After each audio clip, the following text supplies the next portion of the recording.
मिस्र की खुदाई की गई और एक सभ्यता का विकास कर लिया गया, खोज लिया गया, जिसे हम लोग नाम दे थे मिस्र की सभ्यता।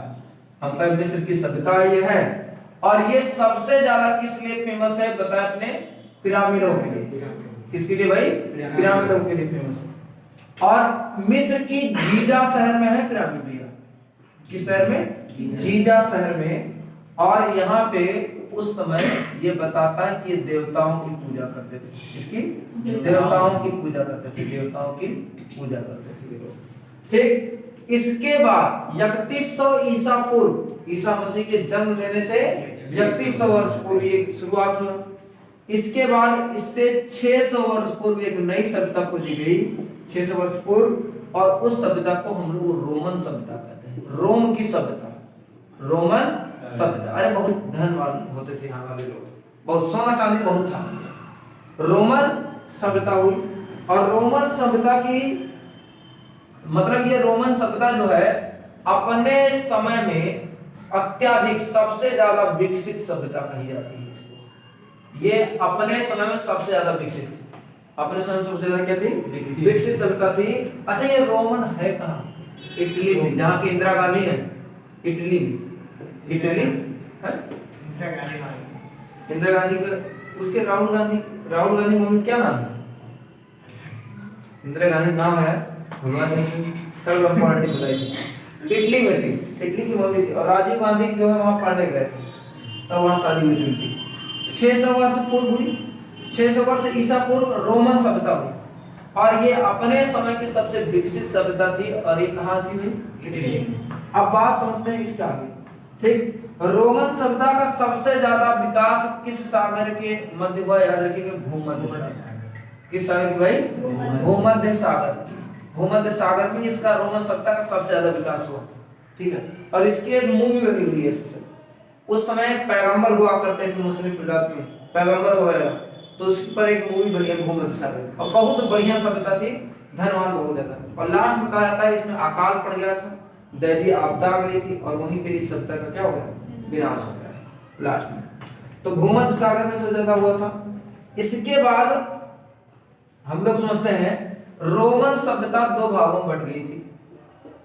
कितने भागों भाई? दो।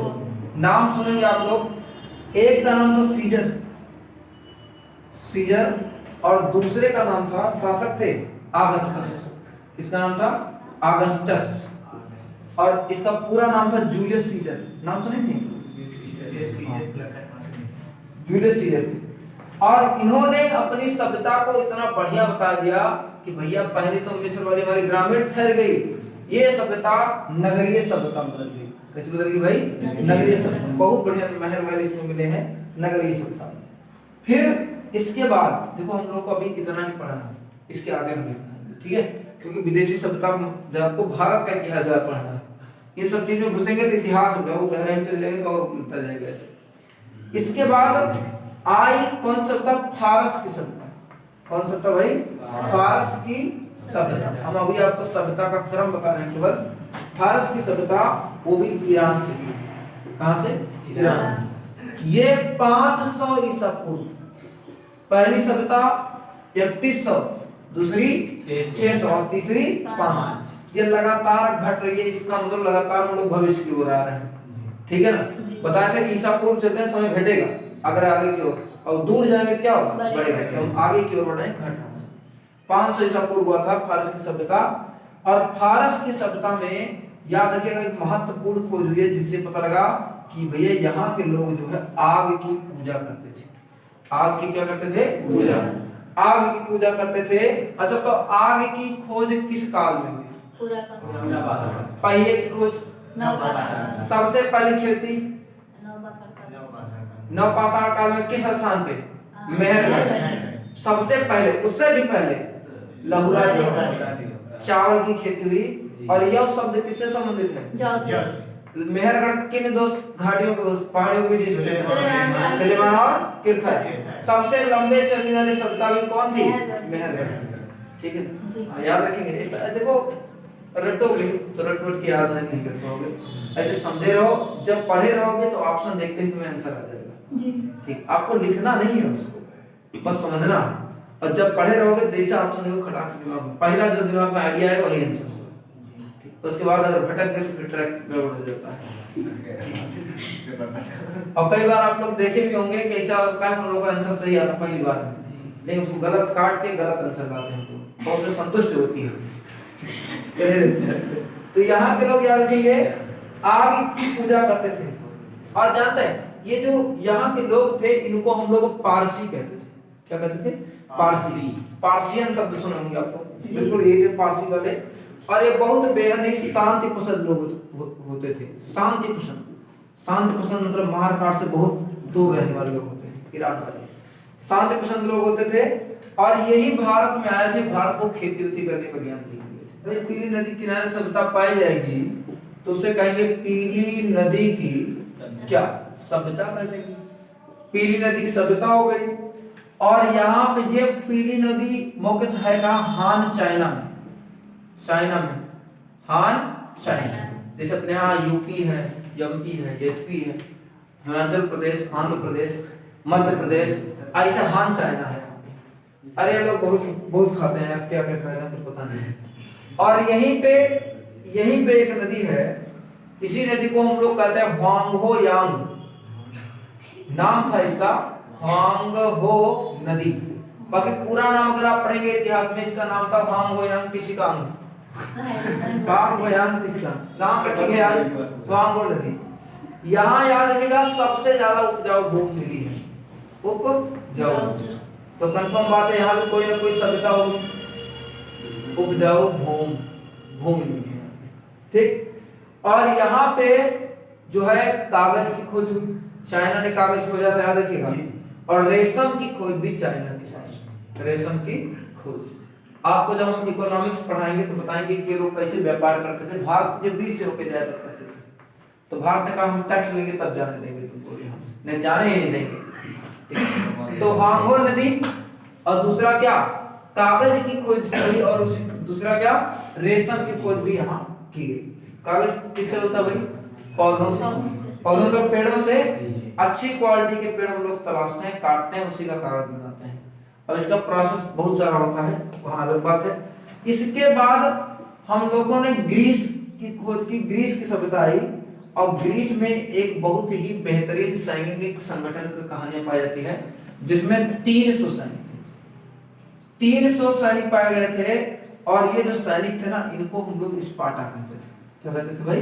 स्पार्टा। स्पार्टा के सैनिक, जैसे अपने यहाँ थल सेना, जल सेना, वैसे स्पार्टा के सैनिक होते और बहुत ही बेहतरीन।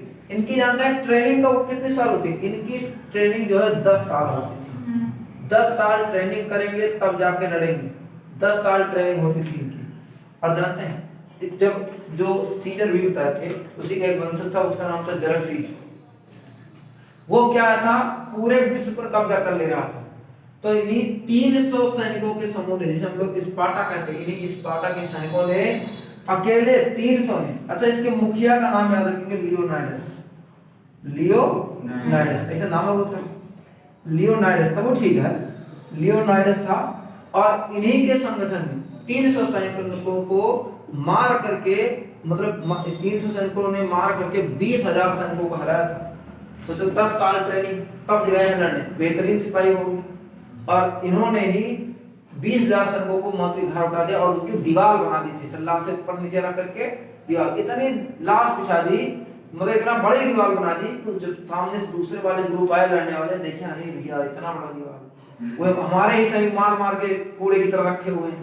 उनका उत्साह हो गया कम और वो हार।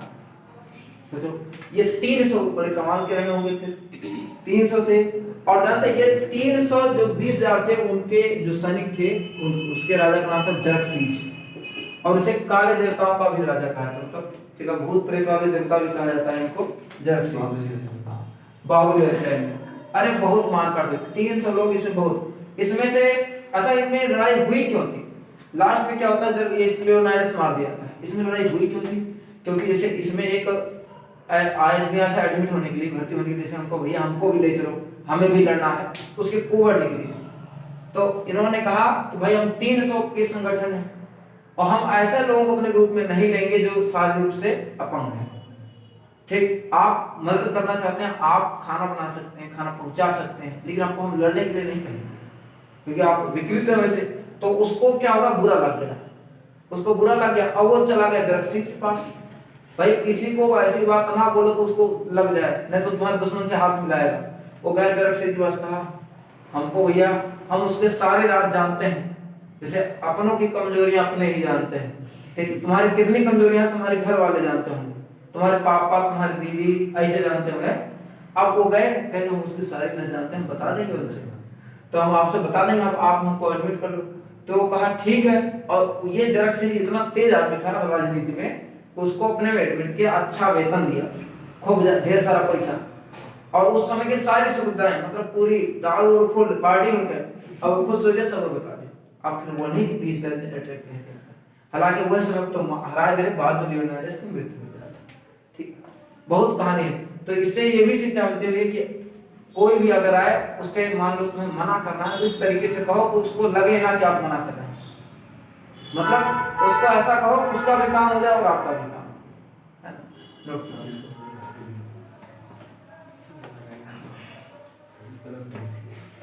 लियोनार्डस मतलब कौन कौन थे? ये ग्रीस के योद्धा थे।